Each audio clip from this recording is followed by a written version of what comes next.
Hello friends, नमस्कार। स्वागत है आपका अपने यूट्यूब चैनल में।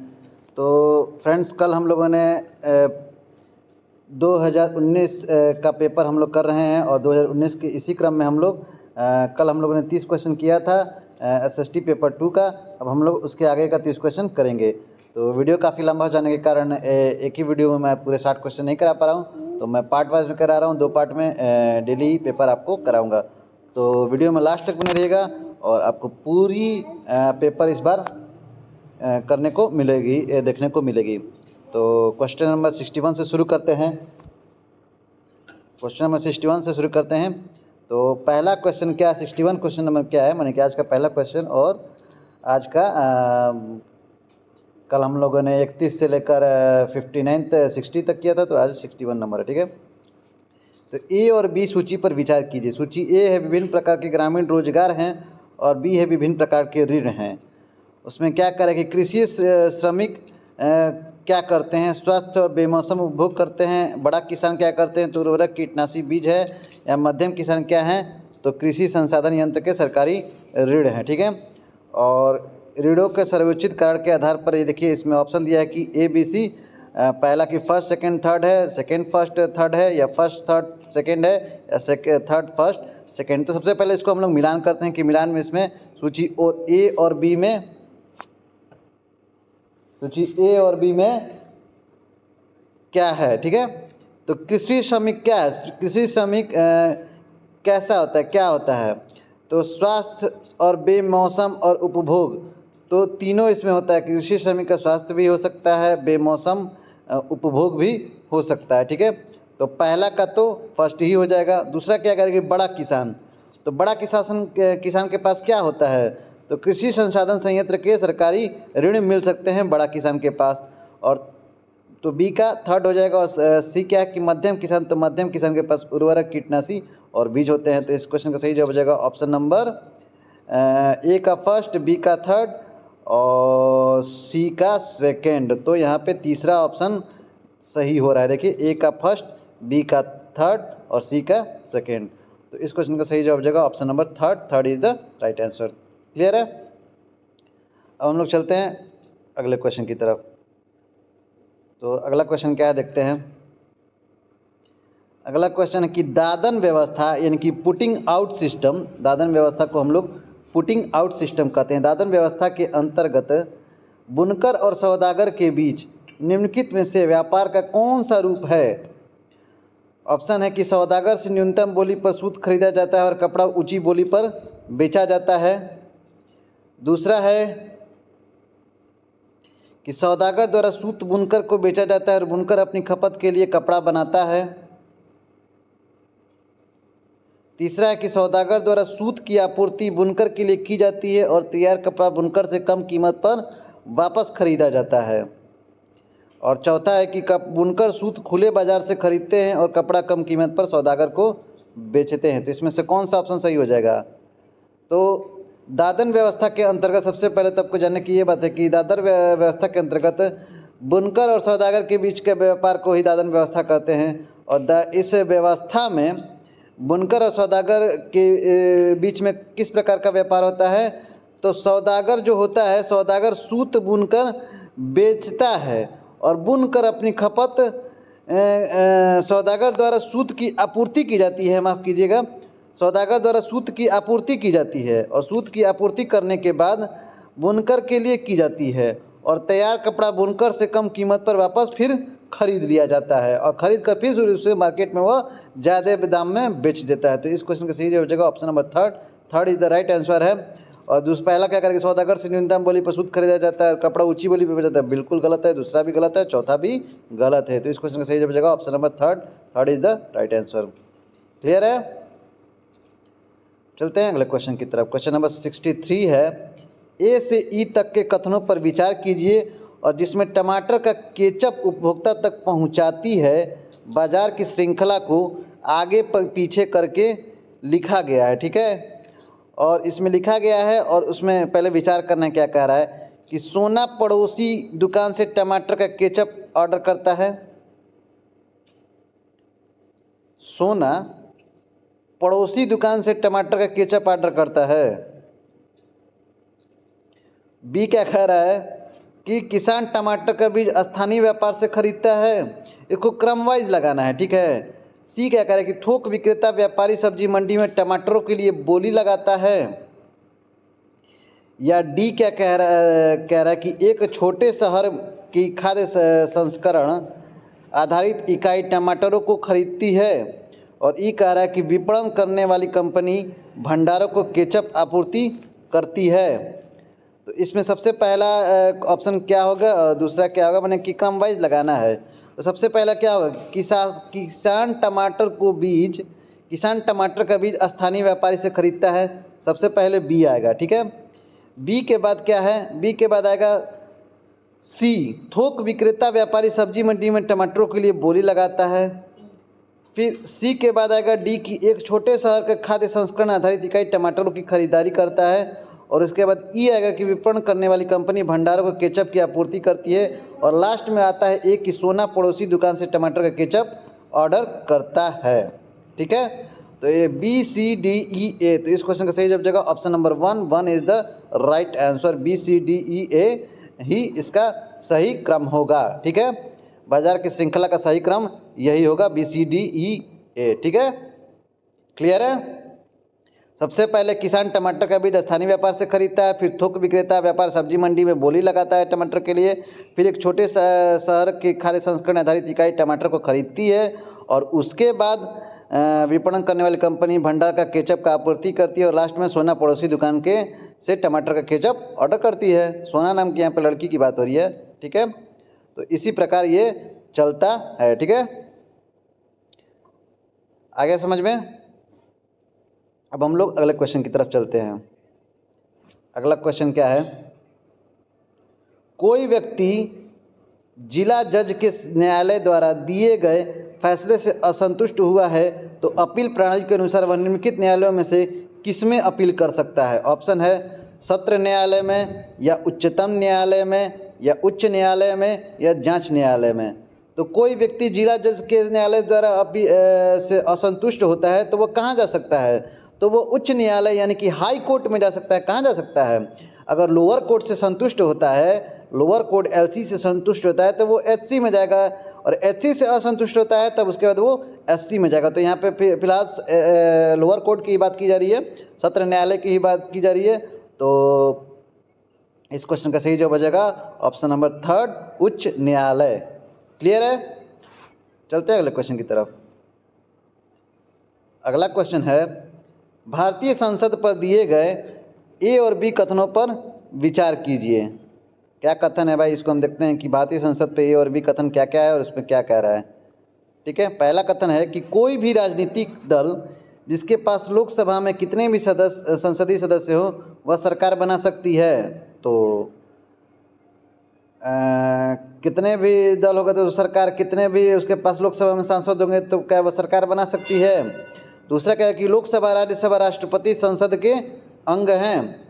तो इसमें क्या कह रहा है कि केवल ए सही है, केवल बी सही है, ए और बी दोनों सही है, ए और बी दोनों गलत है। तो पहला स्टेटमेंट क्या कह रहा है कि कोई भी राजनीतिक दल जिसके पास लोकसभा में कितने भी संसदीय दल हो वो सरकार बना सकती है। नहीं, ऐसा तो नहीं होता है, आधा से अधिक बहुमत साबित करना पड़ता है तभी आप सरकार बना सकते हैं, ऐसा तो नहीं बना सकते हैं। दूसरा स्टेटमेंट क्या कह रहा है कि लोकसभा राज्यसभा और राष्ट्रपति संसद के अंग हैं। तो बिल्कुल ये तो अंग हैं, तो पहला गलत हो जाएगा और दूसरा सही हो जाएगा। तो कि इसका हिसाब का केवल बी सही है, तो यानी कि option number 2 is the right answer. इस क्वेश्चन का सही जवाब हो जाएगा option number 2 is the right answer. Clear है। अब चलते हैं अगले क्वेश्चन की तरफ। अगला क्वेश्चन है, नीचे दिए गए का कथन को पठन कीजिए यानी कि पढ़िए और उसके सत्ता के दुरुपयोग की रोकथाम के लिए भारतीय राज्य कई नियंत्रण और संतुलन रखता है। ऊपर दिए गए कथन में भारतीय राज्य के अर्थ को प्रदर्शित करने वाले सही विकल्प का चयन कीजिए। यानी भारतीय केंद्रीय सरकार उसको बोलेंगे भारतीय राज्य को, या भारतीय अधिकारी तंत्र बोलेंगे, या कोई भी राज्य सरकार बोलेंगे, या भारतीय राजनीतिक व्यवस्था बोलेंगे। तो सत्ता के दुरुपयोग को रोकथाम के लिए भारतीय राज्य कई नियंत्रण और संतुलन रखता है। और इस कथन में यह भारतीय राजनीतिक व्यवस्था को की ओर इंगित करता है, की ओर प्रदर्शित करता है। तो इस क्वेश्चन का सही जवाब हो जाएगा option number 4, the Indian political system. ठीक है, तो इस क्वेश्चन का सही जवाब हो जाएगा option number 4, 4 is the right answer. Clear है? अब चलते हैं अगले क्वेश्चन की तरफ। अगला क्वेश्चन है कि इतिहास का अध्यापन निम्नलिखित में से किस पर केंद्रीभूत होना चाहिए। ऑप्शन है केंद्रीभूत होना चाहिए कि बहुप्रदर्शनियों की संकल्पना और ऐतिहासिक विविधता के भाव का निर्माण पर केंद्रित होना चाहिए, या विद्यार्थियों को ऐतिहासिक परिप्रेक्ष्य में रहने की परिकल्पना एवं प्रोत्साहित करना, अनुभव के साथ जोड़ना के लिए केंद्रीभूत होना चाहिए। ऑप्शन है केवल ए, केवल बी, ए और बी दोनों, या ए और बी दोनों में से कोई नहीं।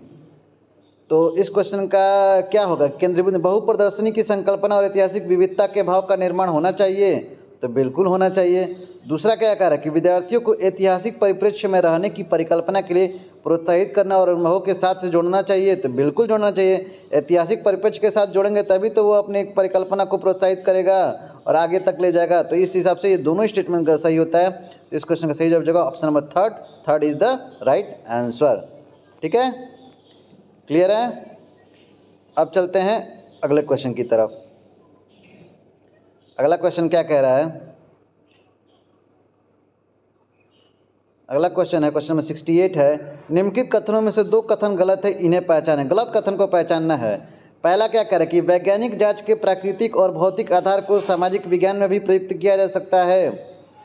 दूसरा क्या कह रहा है कि सामाजिक विज्ञान के अध्यापन में केवल मूल्य आधारित शिक्षा का उत्तरदायित्व है। तीसरा कह रहा है कि सामाजिक विज्ञान के विभिन्न विषयों को पढ़ाने के तरीके समान हैं। और चौथा क्या कह रहा है कि सामाजिक विज्ञान का अध्यापन सूचना देने की अपेक्षा जटिलताओं से जूझना है। इसमें से कौन सा कथन गलत है, यही आपको चूज करना है। तो पहला क्या कह रहा है कि वैज्ञानिक जांच के प्राकृतिक और भौतिक आधार को सामाजिक विज्ञान में भी प्रयुक्त किया जा सकता है, बिल्कुल सही, किया जा सकता है।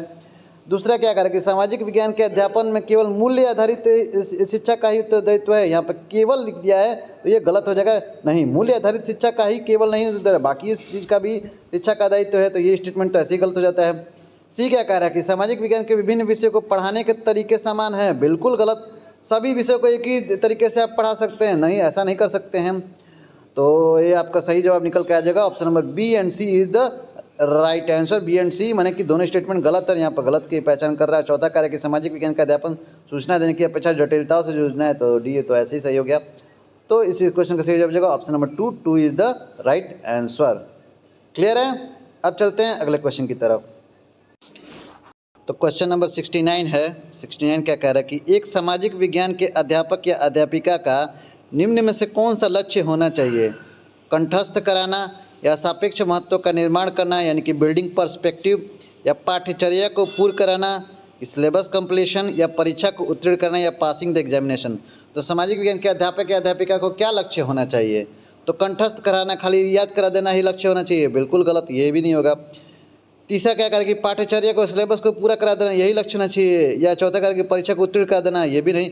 सापेक्ष महत्व का निर्माण करना यानी कि बिल्डिंग पर्सपेक्टिव, यानी कि उसके पर्सपेक्टिव को बिल्ड करना यानी कि बनाना, ये लक्ष्य होना चाहिए। तो इस क्वेश्चन का सही जवाब होगा option number 2, 2 is the right answer. ठीक है, ये पेडागोजी का क्वेश्चन है, तो पेडागोजी का क्वेश्चन आपको भी आना चाहिए और इसमें आता ही है, तो आपको बहुत ध्यान से देखना होगा, पेडागोजी भी करना होगा। ठीक है, अगला क्वेश्चन है, क्वेश्चन नंबर 70 है, सामाजिक और राजनीतिक जीवन की पाठ्य पुस्तकों को विकसित करते समय निम्नलिखित उपागमों में से किसे उपयुक्त समझा गया है? प्रत्यक्ष उदाहरणों तथा अनुभवों से सीखना, या तथ्यों और आंकड़ों का स्मरण आधारित सीखना। ठीक है, इसमें से कौन सा उपागम सबसे उपयुक्त सामाजिक और राजनीतिक दोनों को समझना है? तो क्या कह रहा है कि प्रत्यक्ष उदाहरणों से तथा अनुभवों से सीखना, तो बिल्कुल सही, ऐसे ही सीखना चाहिए। और दूसरा क्या है कि तथ्यों और आंकड़ों का स्मरण आधारित सीखना, कि तथ्यों और आंकड़ों को बस याद कर लो और सीख लो, नहीं, दूसरा स्टेटमेंट गलत हो जाता है। तो इस क्वेश्चन का सही जवाब क्या हो जाएगा? तो ये क्वेश्चन का सही जवाब हो जाएगा option number 1, 1 is the right answer, केवल ए। क्लियर है? नेक्स्ट क्वेश्चन है क्वेश्चन नंबर, अब हम लोग 71 पे चलते हैं। 71 है, निम्नलिखित कथनों में से कौन सा सामाजिक विज्ञान के बारे में सही है? क्या ये क्या कह रहा है कि जानकारी का स्मरण करने से अवधारणात्मक तक का यानी कि कॉन्सेप्चुअल का डेवलपमेंट होता है, तथ्य का स्तर सदैव निश्चित होता है। इसमें से कौन सा स्टेटमेंट सही है? तो क्या कह रहा है कि जानकारी का स्मरण करने से अवधारणात्मक विकास होता है। जानकारी को याद कर लेंगे तो आपका कॉन्सेप्ट क्लियर हो जाएगा? नहीं, बिल्कुल नहीं, ऐसा तो है नहीं। दूसरा क्या कह रहा है कि तथ्य का स्तर सदैव निश्चित होता है। The status of a fact is always fixed. नहीं, बिल्कुल भी नहीं। दोनों स्टेटमेंट यहाँ पे गलती है। तो यहाँ पे कौन सा सही हो जाएगा? विज्ञान में सही है तो ए और बी में से कोई भी नहीं, यानी कि यहाँ पे दोनों स्टेटमेंट गलत है। यानी कि इस क्वेश्चन का सही जगह option number fourth is the right answer. अच्छा फ्रेंड्स, मैं आपको एक चीज़ बता देना चाहता हूँ कि अगर आपको हिंदी में पढ़ कर नहीं समझ में आ रहा है तो कभी कभी क्वेश्चन को इंग्लिश में भी पढ़ लिया करिए, तो इंग्लिश में आपका कॉन्सेप्ट क्लियर रहता है और वहाँ से भी आप लोग सही कर सकते हैं। तो हिंदी के साथ साथ इंग्लिश में भी क्वेश्चन को पढ़ने की आदत डाल लीजिए, ठीक है? इसीलिए क्वेश्चन इंग्लिश में दिया भी जाता है, ठीक है? वरना आपने हिंदी डाला है, सीधे हिंदी में पेपर दे देता है, इंग्लिश क्यों देता है? 72 नंबर क्वेश्चन है कि वन्य जीवन संरक्षण के लिए विद्यार्थियों को संवेदनशील बनाने के लिए सर्वोत्तम अभ्यास कौन सा है? पहला है कि संदर्भित नीतियों और कानूनों के बारे में पठन करना, या वन्य जीवन संरक्षण पर नाटक तैयार करना, या विद्यालयों में वन्य जीवन सप्ताह को मनाना, या पशु आधारित उत्पादों को न खरीदने की प्रतिज्ञा लेना। तो संवेदनशील बनाना है, यानी कि इसमें क्या बनाना है? सेंसिटिव बनाना है बच्चों को वन्य जीवन संरक्षण के लिए।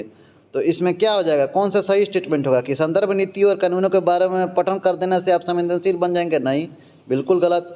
वन्य जीव संरक्षण पर नाटक तैयार कर लेंगे तो आप संवेदनशील बन जाएंगे? नहीं, ऐसा भी नहीं हो सकता है। विद्यालय में वन्य जीव सप्ताह को खाली मना लेंगे तो आप संवेदनशील यानी कि सेंसिटिव बन जाएंगे? नहीं, बिल्कुल भी नहीं।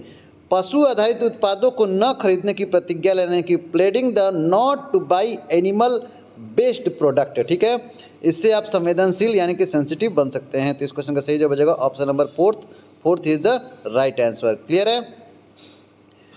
अगले क्वेश्चन की तरफ चलते हैं। अगला क्वेश्चन है, खुली किताब मूल्यांकन का मुख्य उद्देश्य क्या है? खुली किताब मूल्यांकन का मुख्य उद्देश्य क्या है? पहला है कि विद्यार्थियों पर सभी तथ्यों और विवरणों को कंठस्थ करने के भार का अनुभव नहीं होगा खुली किताब से, या दूसरा क्या करें कि अध्यापकों को नए प्रश्न बनाने का दबाव नहीं रहेगा, या विद्यार्थियों को अतिरिक्त पुस्तकों को पढ़ने की आवश्यकता नहीं रहेगी, या चौथा करें कि विद्यार्थी उत्तर ठीक पाठ्य पुस्तकों से अनुसार कर सकते हैं। तो खुली किताब का मूल्यांकन का मुख्य उद्देश्य क्या रहेगा? तो पहला क्या करें कि विद्यार्थियों पर सभी तथ्यों और विवरणों को कंठस्थ करने का भार और अनुभव नहीं रहेगा खुली किताब से। नहीं, बिल्कुल नहीं, यह भी गलत है। दूसरा क्या करें कि अध्यापकों को नए प्रश्न बनाने का दबाव नहीं रहेगा खुली किताब से। तो ये भी स्टेटमेंट गलत हो जाता है। तीसरा क्या कह रहा है कि विद्यार्थियों को अतिरिक्त पुस्तकों को पढ़ने की आवश्यकता नहीं होगी। तो क्या ये खुली किताब से ये हो सकता है? तो ओपन बुक से। तो बिल्कुल सही, यही जवाब सही हो जाएगा। Option number third is the right answer. खुली किताब पढ़ने से विद्यार्थियों को एक्स्ट्रा किताबें, एक्स्ट्रा बुक पढ़ने की ज़रूरत नहीं पड़ेगी। क्लियर है? अब चलते हैं अगले क्वेश्चन की तरफ। अगर आपको कोई डाउट हो तो आप हमें कमेंट बॉक्स में कमेंट करके पूछ सकते हैं कि सर मुझे ये क्वेश्चन नहीं समझ में आया, तो मैं आपको फिर से समझाने की पूरी कोशिश करूँगा, ठीक है? और लाइक शेयर कर दिया करो यार, कमेंट कर दिया करो यार, इससे मोटिवेशन मिलती है और भी अच्छे से अच्छे तरीके से वीडियो बनाने की प्रेरणा मिलती है, ठीक है? तो और नेक्स्ट क्वेश्चन है, क्वेश्चन नंबर 74 है, क्षेत्रीय संस्कृतियों का निर्माण विषय के शिक्षण के पश्चात समापन स्वरूप कौन कौन से कार्य सर्वाधिक उचित रहेंगे? छोटे समूह की परियोजनाएं, या विशेषज्ञ द्वारा नृत्य प्रस्तुति, या प्रश्नोत्तरी प्रतियोगिता, या समुचित चित्र यानी कि कोलाज बनाना। तो इसमें कौन कौन सी आपको उचित दिखेगी? तो पहला क्या करें कि छोटे समूह की परियोजनाएं बनाने से क्षेत्रीय संस्कृति का निर्माण होगा, बिल्कुल होगा। दूसरा क्या कह रहा है कि विशेषज्ञ द्वारा नृत्य प्रस्तुत कर देने से आपका समापन स्वरूप होगा, क्षेत्रीय संस्कृति का निर्माण होगा। तो नहीं, ये स्टेटमेंट तो गलत लगता है। सी क्या कह रहा है कि प्रश्नोत्तरी प्रतियोगिता से होगा, तो बिल्कुल सही, इससे भी होगा। और कोलाज मेकिंग यानी कि समुचित चित्र कोलाज बनाना से हो जाएगा, तो बिल्कुल सही इससे भी होगा। तो ये ACD, तो ACD कहाँ पे, यहाँ पे है। तो इस क्वेश्चन का सही जवाब हो जाएगा option number third is the right answer.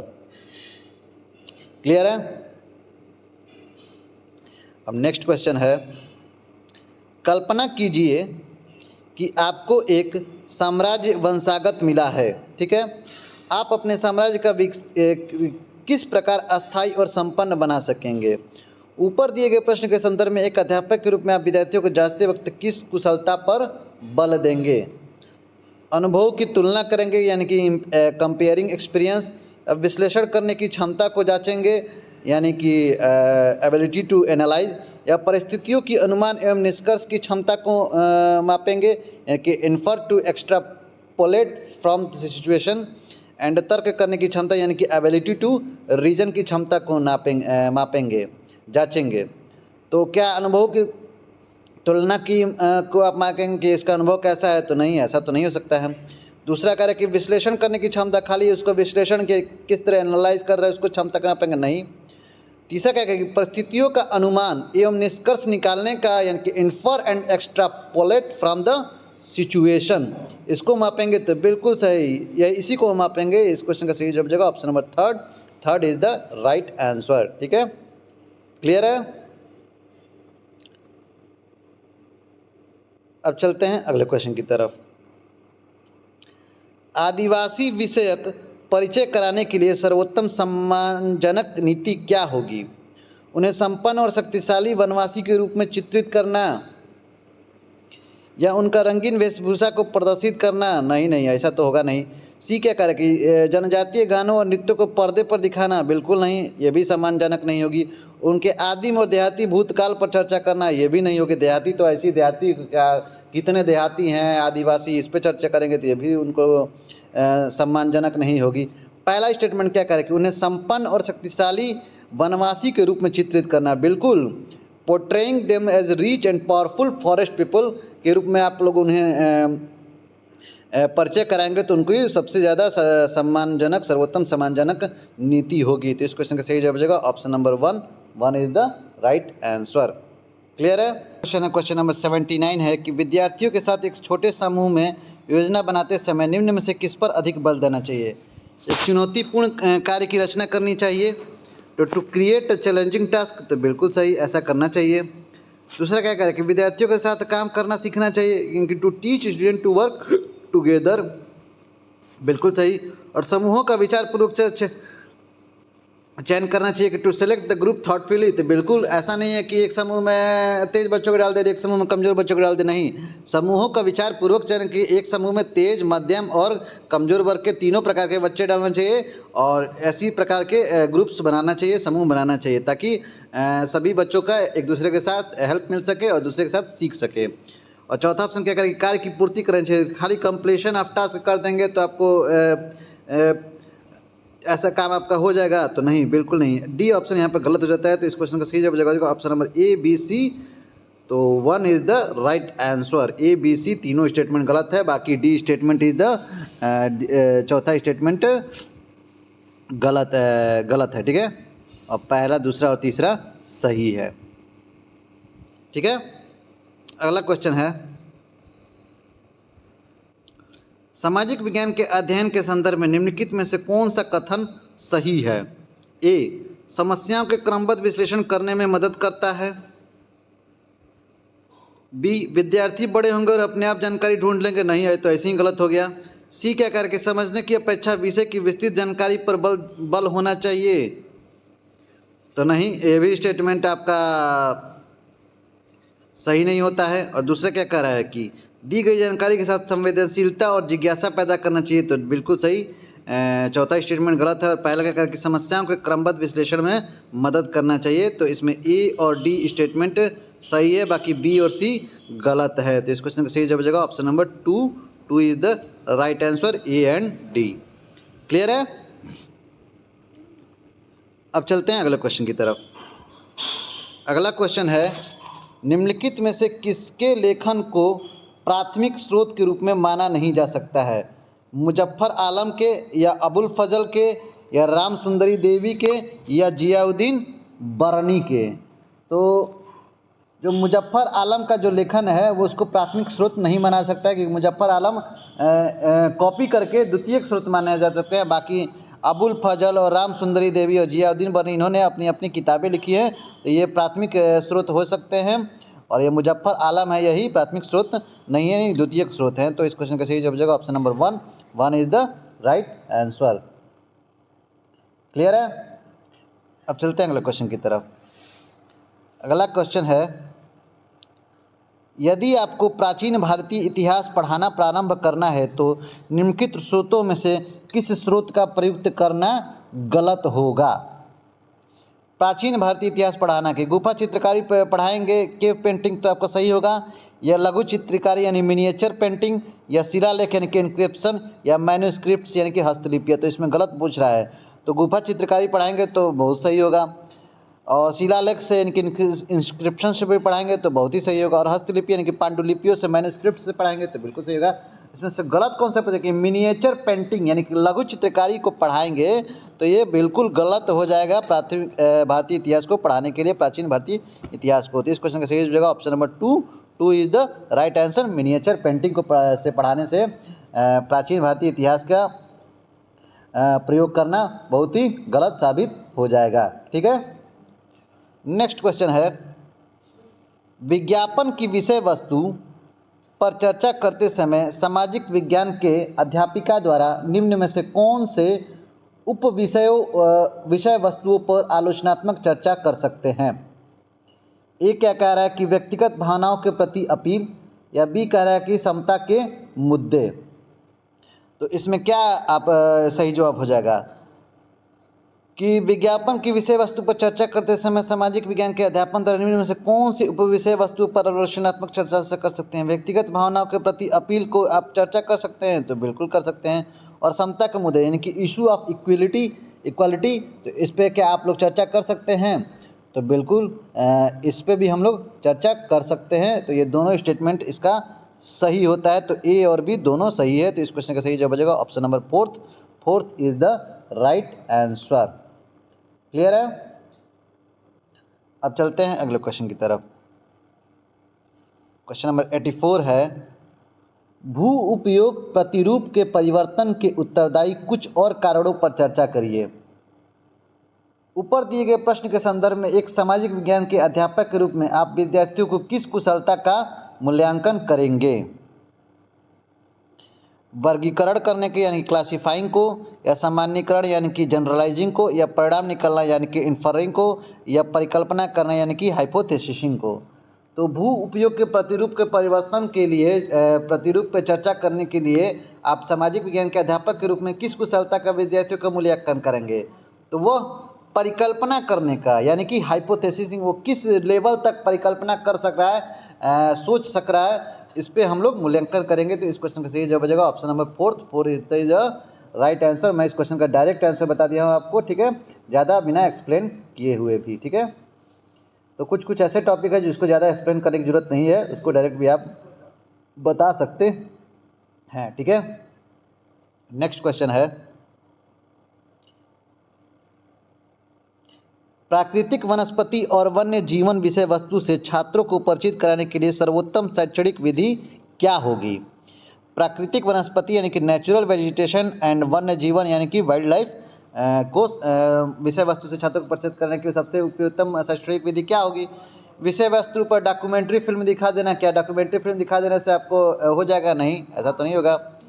B क्या कह रहा है कि वन्य जीव अभ्यारण्य का भ्रमण, क्या वन्य जीव अभ्यारण्य visit to a wildlife sanctuary, तो ऐसा हो सकता है। सी क्या कह रहा है कि व्याख्यान के लिए विशेषज्ञ को आमंत्रित करना, क्या विशेषज्ञ को आमंत्रित कर देंगे तो शैक्षणिक विधि हो जाएगी? नहीं, ऐसा भी नहीं हो सकता है। और पाठ्य पुस्तक का पठन एवं चर्चा, बिल्कुल नहीं, ऐसे नहीं। वन्य सबसे उपयुक्त शैक्षणिक विधि होगी कि वन्य जीवन अभ्यारण्य का भ्रमण यानी कि visit to a wildlife sanctuary का अगर आप भ्रमण करा देंगे तो प्राकृतिक वनस्पति और वन्य जीवन को छात्र बहुत अच्छे से उसको समझ सकेंगे और उसको जान सकेंगे। तो इस क्वेश्चन का सही जवाब हो जाएगा option number 2 is the right answer. Clear है? नेक्स्ट क्वेश्चन है, सामाजिक विज्ञान की पाठ्य पुस्तकों में कार्टून की क्या भूमिका है? कोई भूमिका नहीं है। कार्टून अपरिपक्व है? बिल्कुल नहीं, ऐसा तो हो नहीं सकता है। कार्टून की बहुत बड़ी भूमिका है। कार्टून से ही बहुत ज़्यादा चीज़ दिखाया जाता है, समझाया जाता है। भरपाई करने के रूप में प्रयुक्त इससे पाठ्य पुस्तक आकर्षक दिखती है? बिल्कुल बकवास ये ऑप्शन है, ऐसा तो एकदम नहीं है। कक्षा को आनंददायक बनाते हैं क्योंकि विषय नीरस नहीं है, नीरस है? बिल्कुल नहीं। मूलभूत मामलों को उठाकर विद्यार्थियों को इनसे जोड़ना ही इस सामाजिक विज्ञान की पाठ्य पुस्तकों में कार्टून की भूमिका है। ठीक है, तो इस क्वेश्चन का सही जवाब बचेगा option number fourth is the right answer. Clear है? अब चलते हैं अगले क्वेश्चन की तरफ। रंग भेद की प्रथा पर दिए गए ए और बी कथनों पर विचार कीजिए। पहला क्या कह रहा है कि यह प्रथा जातियों के बीच भेदभाव करती है परंतु सभी को मत देने की अनुमति प्रदान करती है। दूसरा कह रहा है कि यह प्रथा जातियों को एक दूसरे से मिलने से रोकती है परंतु सभी को समान रूप से सार्वजनिक सुविधा प्रदान करती है। क्या कह रहा है कि केवल ए सही है, बी सही है, ए और बी दोनों सही है, ए और बी दोनों गलत हैं। तो पहला स्टेटमेंट क्या कह रहा है कि यह प्रथा जातियों के बीच भेदभाव करती है? बिल्कुल करती है। परंतु सभी को मत देने की अनुमति प्रदान करती है? नहीं, ऐसा तो नहीं है। जब रंग भेद कर देंगे, आप डिस्क्रिमिनेशन कर देंगे तो सभी को मत देने की अनुमति कहाँ से हो जाएगी? तो ऐसे ही गलत हो जाएगा। फर्स्ट स्टेटमेंट ऐसे ही गलत है। सेकेंड क्या कह रहा है कि यह प्रथा जातियों को एक दूसरे से मिलने से रोकती है? बिल्कुल। रंग भेद कर देंगे आप, डिस्क्रिमिनेशन कर देंगे तो एक दूसरे से तो मिलने पर ऐसे ही रोक देगी। तो यह स्टेटमेंट ऐसे भी गलत हो जाता है। तो इस क्वेश्चन का सही जवाब बचेगा ऑप्शन नंबर फोर्थ, ए और बी दोनों गलत है। ठीक है, दोनों स्टेटमेंट गलत होते हैं। और नेक्स्ट क्वेश्चन है, क्वेश्चन नंबर 88 है। निम्नलिखित में से कौन ग्राम पंचायत में चुनकर आते हैं, माफ़ कीजिएगा बुनकर नहीं, चुनकर आते हैं और कार्य संभालते हैं? ग्राम पंचायत का बात हो रहा है। सरपंच, वार्ड के सदस्य, सचिव या ग्राम सभा के सदस्य? तो कौन कौन चुन के इसमें आते हैं? ठीक है, तो सचिव तो ऐसे ही नहीं आता है। सचिव सरकारी पद है और उसका चुनाव होता है, तो सचिव तो ऐसे ही नहीं आता है। और क्या कह रहा है कि ग्राम सभा के सदस्य भी नहीं आते हैं। ग्राम सभा के सदस्य ग्राम पंचायत में थोड़ा नहीं चुन के आते हैं। ग्राम सभा के सदस्य तो वोट देते हैं, यानी कि वहाँ के नागरिक मेंबर। सरपंच और वार्ड के सदस्य ही चुन के आते हैं कि प्रधान और वार्ड मेंबर जो होता है वही चुन के आता है। सरपंच और वार्ड मेंबर, यानी कहीं सरपंच कहते हैं, कहीं राजस्थान साइड सरपंच कहते हैं और उत्तर प्रदेश में प्रधान कहते हैं। बिहार में इसी को मुखिया भी कहते हैं। ठीक है, तो इस क्वेश्चन का सही जवाब जगह ऑप्शन नंबर ए और B 1 is the right answer. Clear है? नेक्स्ट क्वेश्चन है, निम्नलिखित कार्यों में से पटवारी लेखपाल का उत्तरदायित्व कौन सा है? पहला है कि सामूहिक संपत्ति का निर्माण और रख रखाव। दूसरा है कि भूमि विकास के लिए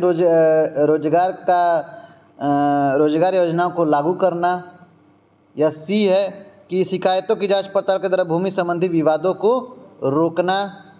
या डी है भूमि मापन और आलेखों को सुरक्षित करना।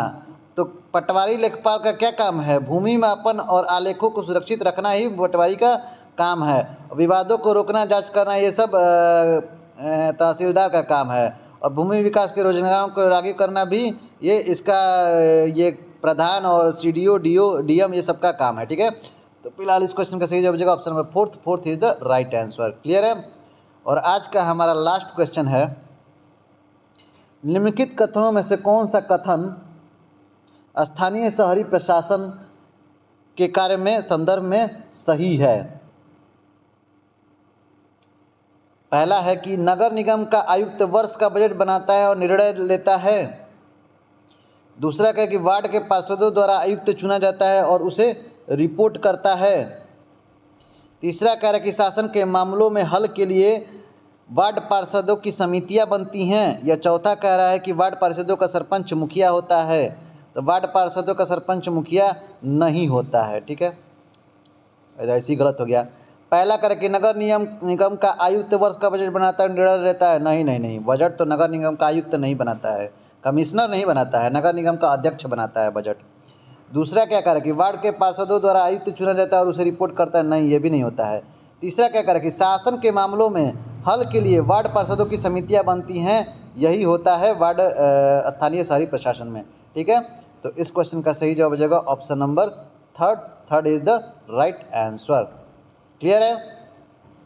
तो उम्मीद करता हूं दोस्तों कि आपको वीडियो पसंद आया होगा। वीडियो अच्छा लग रहा होगा तो मेरे चैनल को लाइक करें, सब्सक्राइब करें और अपने दोस्तों में शेयर करना ना भूलें। तो मिलते हैं अगले वीडियो में, तब तक के लिए इजाज़त दीजिए। जय हिंद, जय भारत।